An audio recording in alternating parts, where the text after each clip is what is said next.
Now, it's taken us 5 years since we began this process to actually get the results. It took almost 3 years to get, or 2.5, to get permission from the Ministry of Culture of Peru, who we worked with very closely, especially with archaeologist Ruben Soto, in order to have the DNA testing approved by the government. A total of 18 skulls was tested, and results came back from 12. The DNA was so badly degraded after 2,000 to 3,000 years that of the 58 samples of 18 skulls, we got results from 12 of the skulls from 2 different laboratories, one in Canada, the Lakehead University, and another one at UCLA in California. A third lab was also utilized at Santa Cruz, University of California, but they stated that of the, I think, 18 samples they were given, no results were forthcoming. We're not sure if that's true, or whether the results were so bizarre that they decided to hide them. So, in what I can basically tell you is that all Native American people of 100% Native ancestry are supposed to be and were of the haplogroups A, B, C, and D. So this is one of the Paracas elongated skulls. This is one that we believe is natural in shape. And as I turn it, you will see the complexity of the design. You see all that amazing curvature, and basically there's a depression here where the 2 hemispheres would be. The eye sockets are very large, and there's a lack of a sagittal suture here. So the results that we got, 4 of the elongated skulls were of haplogroup B, which relates to the fact that there was Native American ancestry involved, but the other ones were not. And the most common haplogroups that showed up were U2E and also H, H1A, and H2. If you look at where the most prevalent percentage of U2E and the H1s are, it is in between the Black and Caspian Seas, as in the Caucasus Mountains. And so that's very intriguing. What I can also share with you is what I believe was the migrational pattern, because these people, like some indigenous people of the Caspian area and Black Sea area, were and are dark red-haired and also very light skin and green eyes. And this seems to correspond as well with the elongated skulls. So I believe what happened was about 3,000 years ago, the ancestors of the Paracas decided to leave the area because they were being invaded by someone. And so they traveled south through Iraq and Iran to the Persian Gulf, and there they wound up sailing eastwards and eventually found their way to the coast of Peru. There are different routes they could have used. They could have gone through Hawaii. They also could have gone through New Zealand, but then they wound up at the largest natural bay on the coast of Peru, which is Paracas, and that's where they decided to live because there was basically no one living there. They could live in peace. Hi, this is Brian Forrester coming to you from Paracas in Peru, and this is part 2 of a 5-part series about the elongated skulls DNA results from Paracas. Now in part 1, I briefly discussed the anomalies that were found in a number of the elongated skulls. 18 were tested, and good results came from about 12 or 13 of them. And the most commonality that I can glean from this is that the occurrence of the U2E haplogroup and the occurrence of H haplogroup, including possibly H1 and H1A, maybe even H2, mean that the point of origin for the Paracas would appear to be somewhere in the Caucasus area, in between the Black Sea and the Caspian Sea. Now, after doing a little more research, I've been able to focus on more the Black Sea area and actually Crimea. Now this may seem strange, but the DNA does seem to point in that direction. And another interesting thing is that the largest elongated skulls in the world are found in Paracas, Peru. And then the second largest elongated skulls, which look very much similar to the Paracas, are found in the Black Sea area and in the Crimea. The Paracas culture lived between 2,000 and 3,000 years ago, and those elongated skulls found in the Crimea, again, are also around 2,000 plus years old. So the timeline is very similar. Now, I've also shown photographs in the beginning of this video. All of those are from the Black Sea area. And then also, if we try to look at the migration pattern, which I show maps of, it would appear that these people were displaced. Initially, they headed south into the Persian Gulf. Then they were able to catch winds and currents and travel eastwards, and then catch what is called the countercurrent into the Pacific. That could have taken them as far east as Colombia and Ecuador, and then simply by waiting for the winds to change from predominantly south, coming from the south to coming from the north, they could have easily sailed down the coast of South America and found the largest natural bay in Peru, which is exactly at Paracas. Also notice the photos I showed you of the textiles, because the first two textiles are of the Paracas, the third one is from the Crimea area. And notice the very complicated coloration and tight weaving. The Paracas were the finest weavers in the Americas. And how could this be that they were a crude culture and then all of a sudden they developed all of these incredible colors? I think that is a key that links them back to the Crimea area. Not to mention the elongated heads. The ones in the Black Sea I don't think have been DNA tested yet, but that's something I would definitely like to pursue. And then the other thing is that there are thousands of date palm trees located here in Paracas. When you travel north towards Lima, they disappear. When you travel south towards Nazca, they disappear. So the focal point of these date palms are here in Paracas, and nobody uses them to this day. They don't eat the dates, they don't use the palm fronds for anything. In the Middle East, the date palm is one of the most, by far, important plants. And I believe that as these people were escaping south towards the Red Sea, they may have collected some of the dates and nuts, knew their importance, and took them with them, or seeds, took them with them on their eastward journey and planted them here in order to utilize the products. So that is part 2. And then in part 3, we're going to get into probably Rick Woodward, who's an anthropologist who studied the foramen magnum, which is where your spinal column enters your skull.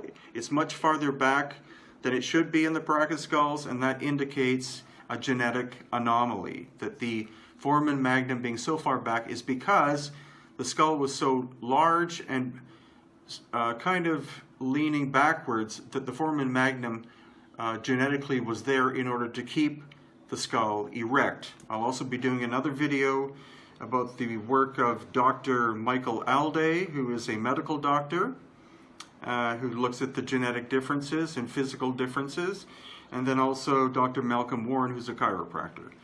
Please focus on what's called the foramen magnum, where your spinal column enters the bottom of your skull. Now, first of all, in a normal skull, there is what is called this sagittal suture in red. But it seems to be completely lacking in what we call the natural elongated skulls of Paracas. Also, the foramen magnum of a normal skull is located at the balance point near the center. And in the Paracas skulls, it's physically way to the back. That is genetic. Note here with this baby skull that the neck is at the very back. Very unusual. And we were very fortunate to have Mr. Eric von Daniken go through the DNA results recently, and he's completely fascinated. He visited our Paracas Museum and will be returning many times. Hi, this is Brian Forrester coming to you from Paracas in Peru, and this is DNA update of the Paracas number 3 in a series. I'm not sure how many there will be, probably 5 or 6 parts, but this is part 3, and this is looking at physical anomalies of the Paracas elongated skulls. And the work is in this book, which will be available at the end of the video, or the email address. And this work is was done by Dr. Michael Alday, who is an American physician, Dr. Malcolm Warren, who is an American chiropractor, and Rick Woodward, who is a physical anthropologist.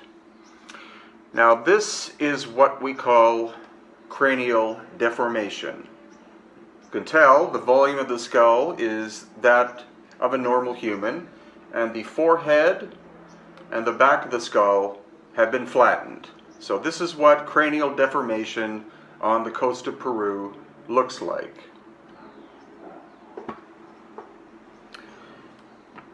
This, on the other hand, is what we call a natural Paracas skull.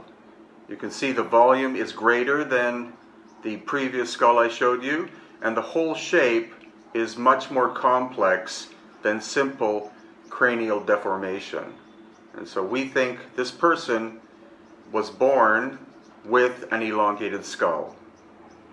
Also, as you saw in the photos before, at the beginning of the video, the foramen magnum, which is where your spinal cord column, vertebrae enter the bottom of the skull, is positioned at a place of balance, the balance point, which is an obvious evolutionary thing. But the anomaly in the Paracas elongated skulls that we believe are natural, and even some with headboarding, their foramen magnum, as you can see here, is at the back of the skull. So that is a genetic trait. You cannot change the position of the foramen magnum simply by binding a skull, because trying to do that, especially with the baby, you would wind up killing that person or that child. And so this is one of the genetic characteristics of what we call a natural elongated skull. Also, the suture lines. Here is the suture running across this way, but there is no sign of the sagittal suture whatsoever. And notice the curvature here, as if the two hemispheres are being represented, or the shaping was done by nature in order to have this dip inside of here. Also, the eye sockets are up to 50% larger than normal. And these bones in the back, these tiny bones here, are not in a normal human being. These are called Inca bones. They are found in the royal Inca people, but also clearly here in the Paracas as well. So that is another genetic characteristic, and that may in fact link the elongated skulls of Paracas, Peru, who died out 2,000 years ago, with the rise of the Inca culture. It's quite possible that the Inca and the Paracas shared ancestry. It's said in the Spanish Chronicles that the royal Inca people had reddish hair, and of course the Paracas people also had reddish hair. So that is your update for now. I will be doing at least 2 more parts. In one, we'll be looking at the blood type differences between Native Americans and the Paracas. And also, in another part, I'll go into a more detailed description of the differences between Native American DNA, as in haplogroups, and those found in the Paracas. Thank you. This is the brilliant artist Marcia K. Moore of the United States, and she is going to do facial reconstruction of this Paracas skull called Cinnamon that died about 2,000 years ago. So she starts out by doing computer imaging of it in 3D. And of course the work in the beginning is kind of crude and simplistic, but then she starts to layer it. Cinnamon was a Paracas woman who died at the age of about 16, 2,000 years ago. And this is Marcia's computer image of what she thinks that Cinnamon looked like, with variations in terms of hairstyle. We know that Cinnamon probably had dark reddish hair, which is typical of the Paracas royalty. And here she's experimenting with jewelry, and here even basing it on people who had elongated heads about 100 years ago. And so that is the computer work that she has done. And now, here is a casting of a true Paracas skull. Again, this is Cinnamon. And now she's starting to build up from the casting itself, fleshing it out in 3D. You can see she's put eyeballs in. And gradually, layer upon layer, Cinnamon comes back to life. She hasn't quite finished it yet, but she is at the final stages of completing Cinnamon. Again, the addition of more layers, muscle tissue, and now working on the finer details. This is the Cinnamon skull that was in the previous YouTube video. And for at least 7 years, I've been sending Mark LaPlume photographs of elongated skulls, not only from Paracas, but from other parts of the world. And Mark has done faithful reproductions based upon his artistic talent of what these ancient people who lived 2,000 to 3,000 years ago, what they looked like. Now Mark has done this free of charge, and again he has made at least 2,000 drawings based on some photographs that he's found from ancient collections, again as well as those sent to him by me and by other people.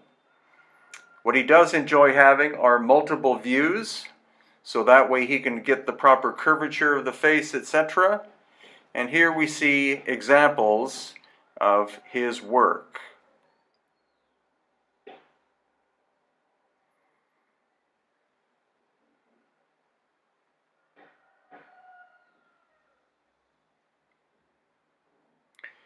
Now Mark has a Facebook page called Root Race Research, and in that you can find possibly all 2,000 of the drawings that he has done.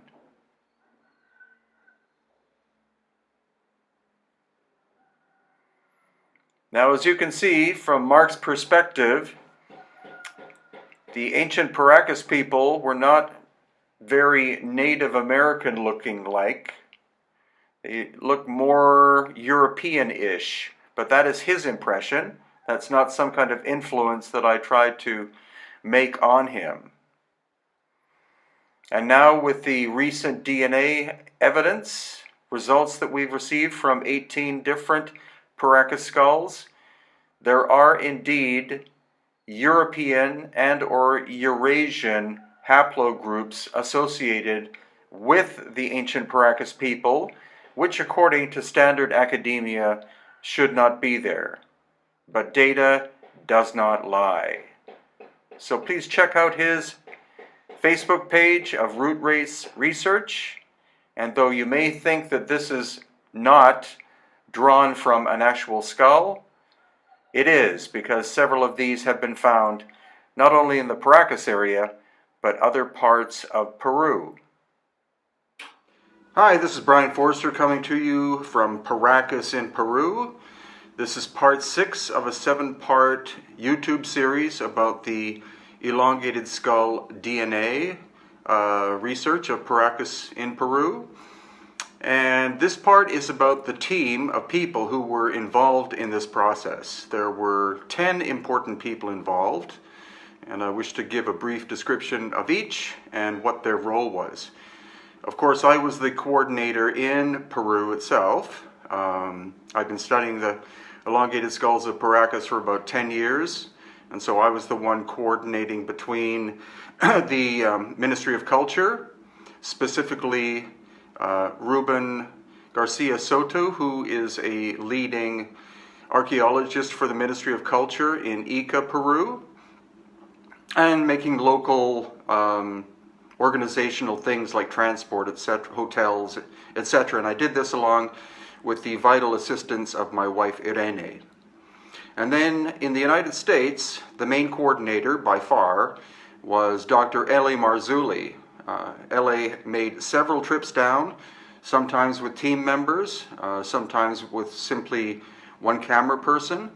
And if he was not involved, there's no way this process would have reached its climax, which it has now. He was responsible for coordinating with the 2 DNA labs located in North America. Also, he was able to get the $100,000 which was utilized and required in order to be able to do the proper DNA testing in 2 of the 10 top DNA laboratories in the world. He did this as well with Mondo Gonzalez, who is an American archaeologist. Mondo wrote up the report at the end. He was involved in the sampling here in Peru, both at the Ica Museum and the Senior Juan Navarro Museum in Paracas. So Mondo was a very vital person to have. Then we also had Chase Klosky, who was responsible for making sure that the environments, both at the Ica Museum and also the Paracas Museum of Senior Juan, were as sterile as possible.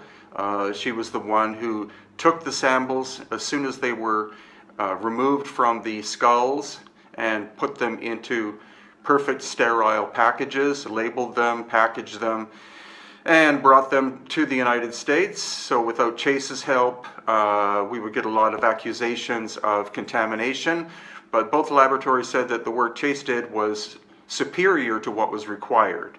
So hats off to her. Then we also had Richard Shaw, who documented the entire process. He came down multiple times, sometimes just with L.A. Marzulli, sometimes with the team. He recorded all of the DNA sampling, the locations such as the Chongo Cemetery, and other places as well. So without his documentation, we wouldn't have the full evidence. So Richard did a brilliant job. And also then Dr. Malcolm Warren, an American chiropractor, Dr. Michael Alday, a medical physician in the United States of 35 years of experience, and Rick Woodward, who is an anthropologist in the United States. The 3 of them were mainly studying the abnormalities or differences of the elongated skulls of Paracas, Peru, as compared to normal skulls and also other skulls of other cultural groups of this area. And they were able to figure out that the lack of the sagittal suture here is probably a genetic abnormality, not the idea that it was prematurely closed or calcified. It seemed to simply not be there according to them.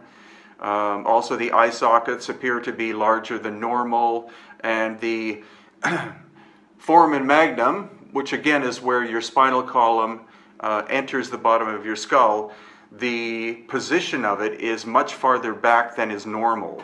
And so all 3 were able to figure out that there's no way that the movement of the foramen magnum backwards like that could be the result of cranial deformation. It has to be genetic. Also, the opening of the foramen magnum appears to be oval and not round as it is in Homo sapiens sapiens, and that's another abnormality. And I believe all 3 concluded that the necks of the Paracas elongated skulls would be longer and thinner than normal. So those are the factors that they figured out. And also, of course, Ruben, the archaeologist in Peru, in Ica, was vital because we had to do this with the Peruvian Ministry of Culture. There was no way that we could take even little powdered samples of Paracas material outside of Peru for testing without the approval of the Ministry of Culture of Peru, and without Ruben's assistance, that would have been almost impossible. So my personal thanks to the other 9 members of this group that worked together very well, and hats off to all of them for their expertise. Now, in part 7, what I'm going to do is get into a more detailed discussion of the actual DNA haplogroups that were found, because many of them were not indigenous to the Americas, and were not present supposedly in South America technically before the first Spanish arrived in the 1500s. So this means that 2,000 plus years ago there were people called the Paracas, a very complex DNA background, that were living on the coast of Peru. I'll also discuss blood type samples that were taken, and supposedly prior to the arrival of the Europeans in the 16th century, all native people, especially of Peru and South America in general, were supposed to be 100% blood type O, and this is not the case. So I'll get into that in the final 7th chapter of this series. Thank you so much for your interest.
Hi, this is Brian Forrester coming to you from Paracas in Peru, and this is the summary of the DNA testing of the Paracas elongated skulls and related abnormalities found by medical professionals in the skulls themselves.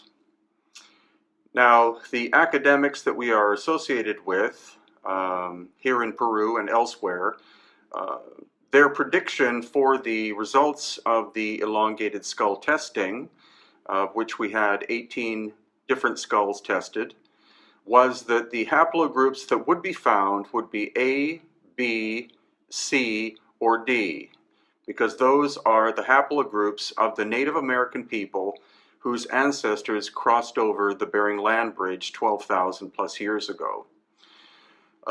We have sent the data out to different academics. Those that wish to examine the data are welcome to contact us in order to do peer review should they wish.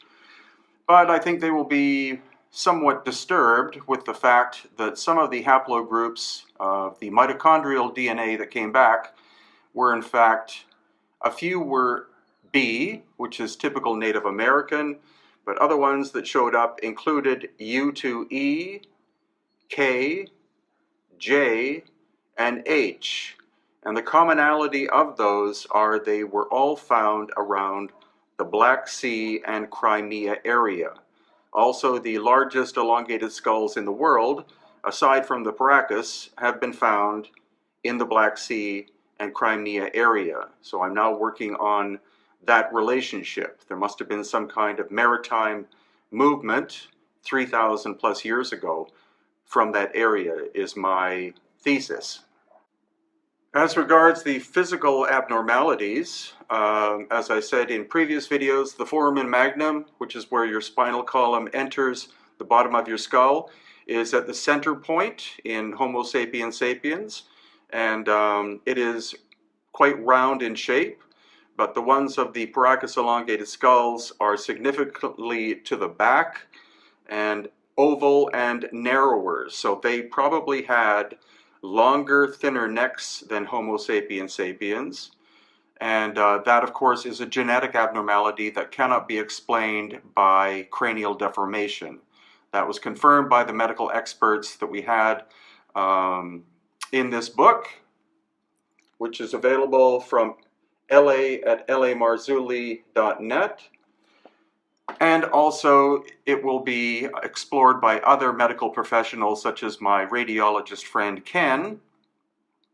And then also there are things called foramen ovali, I believe they're called, which are up and inside here in the skull.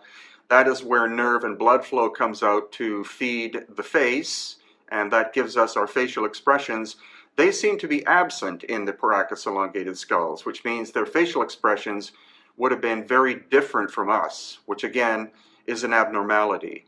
Also, the two holes in the back of the skull in the Paracas were for blood and nerve flow because of the elongated nature of the skull, and not in the book, but the blood types are very curious. 12 different samples of ancient Paracas elongated skull blood was tested, a paper was written, the paper was then removed by other academics because it doesn't conform to standard or the standard story of history. 100% of Native American people who are 100% Native American genetically, from Mexico all the way down to the southern tip of South America, were and are supposed to be blood type O, 100%.